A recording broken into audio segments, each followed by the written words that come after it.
اعوذ باللہ من الشیطان الرجیم، بسم اللہ الرحمن الرحیم۔ میں ڈاکٹر کیسر منیر، صدر تحریک جوانان پاکستان، ضلع گوجرانوالا، آج لیبر ڈے کے حوالے سے میں آپ سے بات کرنا چاہوں گا۔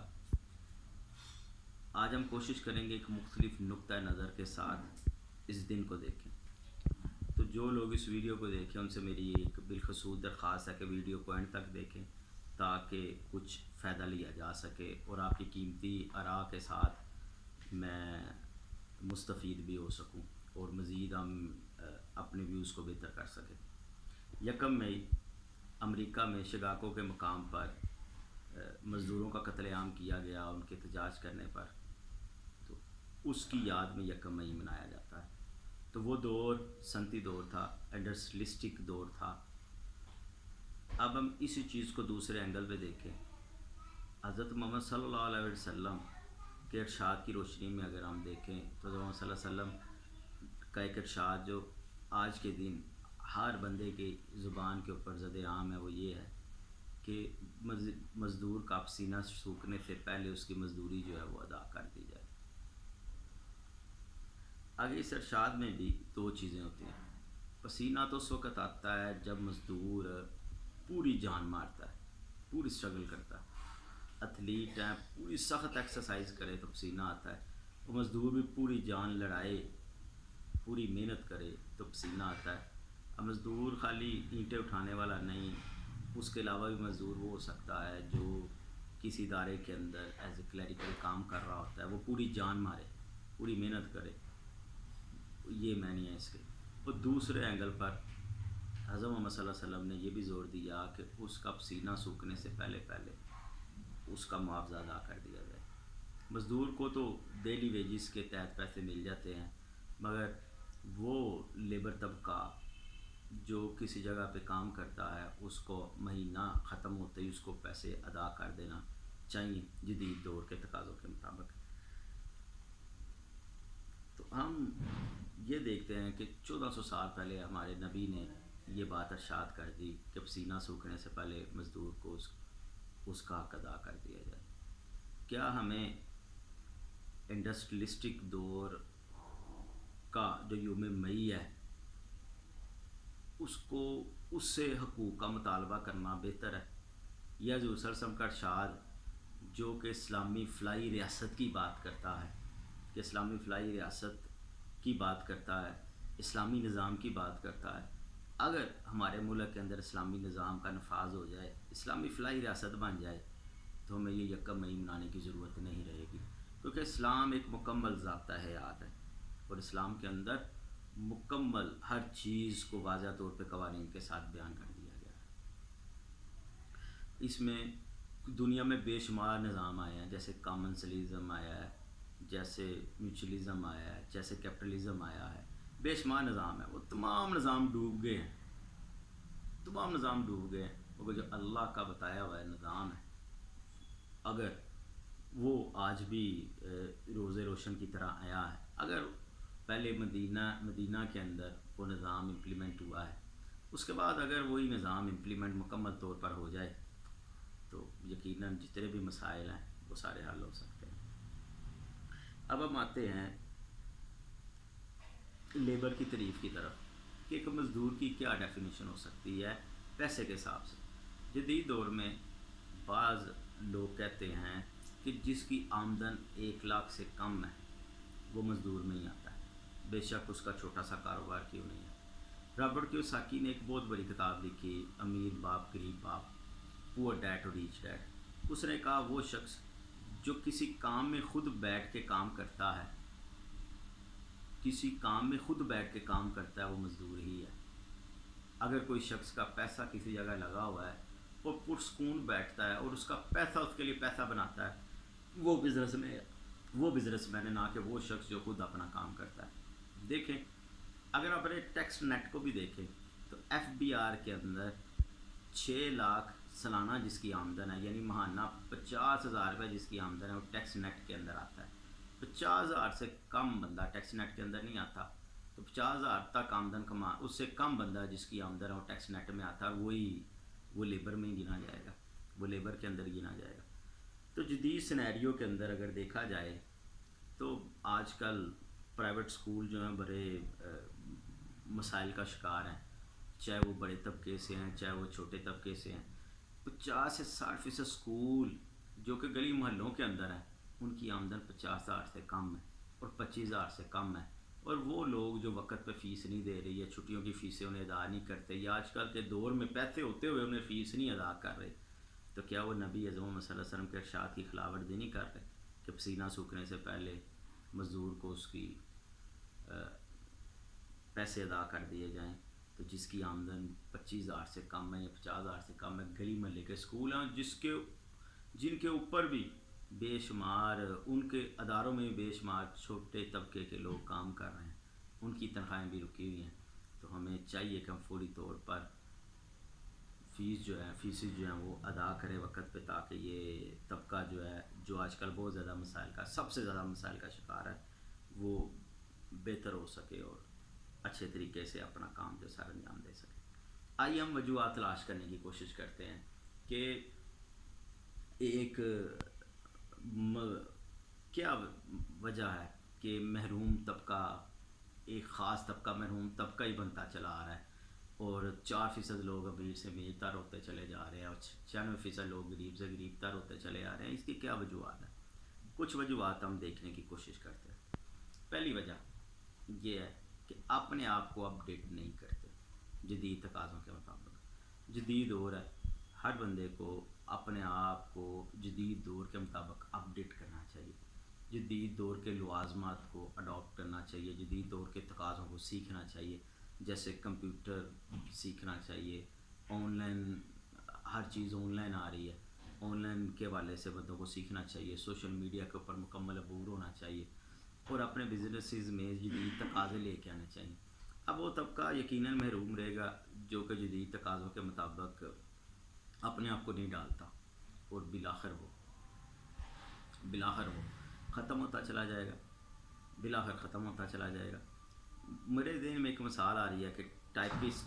ٹائپ رائٹر ہوتے تھے پہلے، اور ٹائپ مشینیں ہوا کرتی، جب کمپیوٹر نے اپنا سکہ جما دیا تو اس کی جگہ نے کی بورڈ لے لی، اور وہ کمپنی جو ٹائپس مشینیں بنایا کرتی تھی اس نے کوشش کی، اس نے اپنے آپ کو نہیں بدلا، اس نے کہا کہ ہم ٹائپ مشینوں کو مزید سافٹ کریں گے، مزید بہتر کریں گے، اور ایک وقت آیا کہ وہ ٹائپ مشینیں جو ہیں ناپید ہو گئیں اور ان کی جگہ کی بورڈ اور جدید دور نے لے لی۔ تو جدید تقاضوں کے مطابق اپنے آپ کو جو نہیں ڈالتا وہ یقیناً محروم طبقے کے اندر رہتا ہے اور رہتا ہے۔ دوسری جو بنیادی وجہ ہمیں نظر آتی ہے وہ یہ آتی ہے کہ مقصد کے بغیر تعلیم حاصل کرنا۔ بعض میں نے لوگ دیکھے ہیں جو ایم اے بھی کر جاتے ہیں،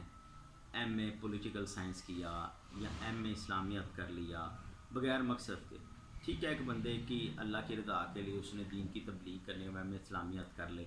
مگر بعض ایم اے اس طرح کے ہیں جس میں نہ کوئی جاب ملتی ہے نہ کوئی جاب موجود ہوتی ہے، اور وہ بندہ جو ہے وہ محروم رہتا ہے، محروم طبقہ رہتا ہے، پوری زندگی خط غربت میں زندگی گزارتا ہے۔ اگر ہم جدید تقاضوں کے مطابق تعلیم حاصل کریں،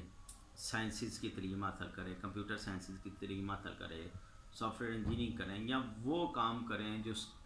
اس کے مقصد کو یا اس کی زندگی کے مقاصد کے عین مطابق ہے، تو یقیناً وہ محروم طبقے میں شامل نہیں ہوگا اور بہترین اپنی لائف گزارے گا۔ پھر بعض بندے ایسے ہوتے ہیں کہ ساری زندگی، تیسری وجہ، بعض بندے ایسے ہوتے ہیں ساری زندگی تنقید ہی کرتے ہیں کہ حکومت کو بے روزگار کو فنڈ دینا چاہیے، حکومت کو یہ کرنا چاہیے، حکومت کو وہ کرنا چاہیے، میرے بھائیوں نے میرے لیے کچھ نہیں کیا، میرے ماں باپ نے ہمارے لیے جائیداد نہیں چھوڑی۔ پوری زندگی تنقید کرتے رہتے ہیں، اور تنقید کرنے کے بعد وہ کرتے کچھ نہیں، محنت نہیں کرتے، کوشش نہیں کرتے، عمل نہیں کرتے، عمل کی زندگی نہیں گزارتے، صرف تنقید بائے تنقید کرتے رہتے ہیں، اور ایسے لوگ بھی پوری زندگی میں کامیاب نہیں ہو پاتے۔ ایک اور وجہ ہے کہ سستی اور کالی۔ بعض لوگ جو ہیں وہ رات ساری جاگتے ہیں، صبح لیٹ اٹھتے ہیں، کام پہ وقت پہ نہیں جاتے، کام پہ چھٹیاں کرتے ہیں، کنٹینیوسی نہیں ہے، اپنے نالج کو اپڈیٹ نہیں کرتے، روزانہ مطالعہ نہیں کرتے، اور وہ لوگ جو لیزینس کا شکار ہیں، سستی اور کاہلی کا شکار ہیں، وہی پوری زندگی محرومی کا شکار رہتے ہیں۔ سستی اور کاہلی کو دور کرنے کے لیے ڈیلی ایکسرسائز کی روٹین بنانی چاہیے بندے کو، ڈیلی اپنی پارک میں جانا چاہیے، ڈیلی واک کرے، ڈیلی ایکسرسائز کرے اور اپنی ڈائٹ کا خاص خیال رکھے تو سستی اور کاہلی سے نجات پا سکتا ہے۔ اور سستی اور کاہلی اسکول سے ہی شروع ہو جاتی ہے، اور اسکول میں جو بچہ وقت پہ نہیں جاتا اور چھٹیاں کرتا ہے اور کام میں بھی ان فیوچر بھی وہ اسی عادت کا شکار رہتا ہے، یا ہو سکتا ہے اس کے بڑے بزرگ بھی اسی عادت کا شکار ہوں، سستی اور کاہلی کا شکار ہوں، جس کی وجہ سے وہ نیکسٹ اپنے آپ کو بہتری کی طرف لے کے نہیں آتا۔ ایک اور سب سے اہم وجہ ہے وہ ہے ایجوکیشن سسٹم کا ناقص ہونا۔ ہمارا ایجوکیشن سسٹم اس طرح کا ہے جس میں بزنس کے حوالے سے بتایا ہی نہیں جاتا۔ بے شک ہم academic qualification M S C تک کر لیں، ایم فل کر لیں، جو ہی ہم کاروباری فیلڈ میں جاتے ہیں ہمیں 1 لاکھ کا سرمایہ بھی تھما دیا جائے تو ہم تھوڑے عرصے میں ضائع کر دیتے ہیں۔ ہمیں بیلنس شیٹ تک بنانی نہیں آتی، بیلنس شیٹ تک بنانی نہیں آتی، ہمیں کاروبار کے رموز و کاف کا پتہ ہی نہیں ہوتا، پتہ ہی نہیں ہوتا تو ہم ناکام ہو جاتے ہیں۔ ہماری ایجوکیشن سسٹم میں میٹرک سے ہی بزنس کی تعلیم کو شامل کر دینا چاہیے۔ جب بندہ گریجویشن کرے تو ایک بزنس ماڈل تیار کرے، اس بزنس ماڈل کو وہ پاس کروائے اور فیزیبل ہو تو حکومت اس کو گریجویٹ کی ڈگری دے، جیسے کہ بڑے ترقی یافتہ ممالک میں سے ہوتا ہے۔ ہماری بزنس کی ہمارا ایجوکیشن سسٹم بھی بڑا ناقص ہے۔ ایجوکیشن سسٹم میں بہت کم ادارے ہیں بلکہ ریئر ادارے ہیں جو کہ ہنر کی تعلیم بھی ساتھ دیتے ہیں۔ مطلب بچہ میٹرک کٹ جائے تو کہتے ہیں جی ویب سائٹ بھی بنانی سے آ جائے گی، یہ جدید تقاضوں کے مطلب آن لائن سسٹم کی بھی سے مکمل سمجھ آ جائے گی، اور جو جدید تقاضے ہیں ان کے مطابق وہ تعلیم دے رہے ہیں۔ بہت کم ادارے ہیں جو اپنے کئی پرائیویٹ ادارے ایسے کوشش کر رہے ہیں، بلکہ حکومت وقت کو چاہیے کہ بزنس کی تعلیم کو مسئلے ساتھ شامل کرے، بزنس کا شعور دے لوگوں کو۔ ایک شخص کو اگر ہم 1 لاکھ روپیہ تھما دیں، وہ کچھ عرصے کہیں کہ یہ تیری میں نے مدد کر دی ہے، اور کچھ عرصے کے بعد وہی شخص مدد کے دوبارہ قابل ہو جائے گا، کیونکہ نہ تو اس کے پاس ہنر تھا، وہ بغیر ہنر کے اپنی لائف گزارا تھا۔ اس لیے ہنر کو عام کرنا چاہیے، ہنر کو عام کرنا چاہیے۔ جن لوگوں کے پاس ہنر نہیں ہے اور جن لوگوں کے پاس ہنر نہیں ہے ان کو ہنر سے راستہ ہونا چاہیے، اور ہر بندے کو ہنر سیکھنا چاہیے، ہنر کی ترویج کرنا چاہیے۔ الحمدللہ ہم کوشش کر رہے ہیں کہ ٹی جے پی کے پلیٹ فارم سے، طریقہ جوانان پاکستان کے پلیٹ فارم سے کمپیوٹر کی تعلیم فری دی جائے۔ جب یہ کرونا کرائسس ختم ہوتا ہے، لاک ڈاؤن ختم ہوتا ہے، تو ہم انشاءاللہ تعالیٰ کمپیوٹر کے بنیادی کورسز جو ہے اس کی فری گوجرانوالہ کے اندر انشاءاللہ ہم اس کو لانچ کر رہے ہیں، تاکہ زیادہ سے زیادہ لوگ جو ہے وہ ہنرمند ہو اور اپنا روزگار جو ہے وہ خود جو ہے وہ کما سکیں اور اس قابل ہو سکے کہ ہنر سیکھے۔ حکومت نے بڑی کوشش کی، ووکیشنل ٹریننگ انسٹیٹیوٹ بنائے ہیں، مگر جب تک اسکول لیول تک بزنس کی تعلیم اور ہنر کی تعلیم کی امپورٹنس کا نہیں بتایا جائے گا، اس وقت تک یہ ساری چیزیں بے سود ہیں۔ آخر میں جو سب سے بڑی وجہ ہے وہ ہے والدین کا بھی اپڈیٹ نہ ہونا۔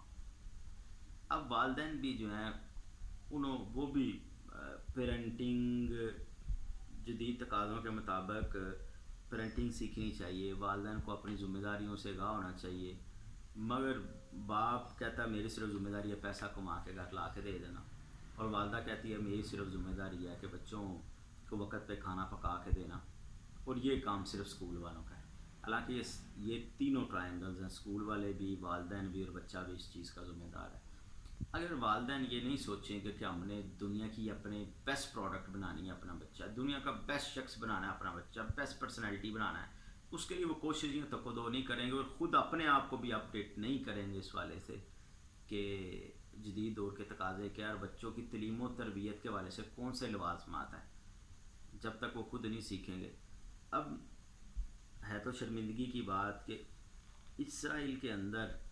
جب عورت پریگننٹ ہو جاتی ہے تو اس کو اتنا اچھا مول دیا جاتا ہے کہ اس کے اوپر تنقید دور، اس کو ریلیکس مول دیا جاتا ہے، اور زیادہ سے زیادہ مچھلی فش کا اور بادام زیادہ سے زیادہ کھاتی ہے تاکہ تندرست و توانا بچہ پیدا ہو۔ جب بچہ پیدا ہو جاتا ہے تو اس کی بھی مکمل کیئر کی جاتی ہے ایسی، اور مچھلی سے اور باداموں سے اور بے شمار ہیلدی فوڈ جو ہیں وہ بچے کو کھلائے جاتے ہیں، اور بچے کو زیادہ سے زیادہ میتھ سکھایا جاتا ہے، بچے کو نشانہ بازی سکھائی جاتی ہے، بچے کے اوپر پورا کام کیا جاتا ہے۔ جب وہ بچہ گریجویشن کرتا ہے، جیسے میں نے ابھی پہلے کہا تھا کہ اس کو ایک بزنس ماڈل دیتا ہے جو فیزیبل ہوتا ہے، وہ پاس کرتا ہے بزنس ماڈل بنا کے، تو جو گریجویشن کی ڈگری دی جاتی ہے، نہ کہ بعد میں بلا سود قرض دیا جاتا ہے۔ وہ جتنی بھی ملٹی نیشنل کمپنیاں ساری پہ یہودیوں کا راج ہے، اور یہودی اس کے اوپر قابض ہیں، بے شک میڈیا ہے، بے شک دوسری ہے، کیونکہ اس کی پروڈکٹس ہی ایسی تیار کی جاتی ہے، ایسی پروڈکٹ ہی تیار کی جاتی ہے کہ وہ بچہ جو ہے وہ بیسٹ پروڈکٹ بن کے بیسٹ بن کے آگے آتا ہے۔ تو ان چیزوں پہ غور کرنے کی ہمیں بہت زیادہ ضرورت ہے۔ اور آخر میں ایک پیغام دینا چاہوں گا تمام جو دیکھنے والے ہیں، کیا ہم مل کر اس ملک کو، اس قوم کو دنیا کی نمبر 1 قوم بنائیں۔ وما علینا الا البلاغ۔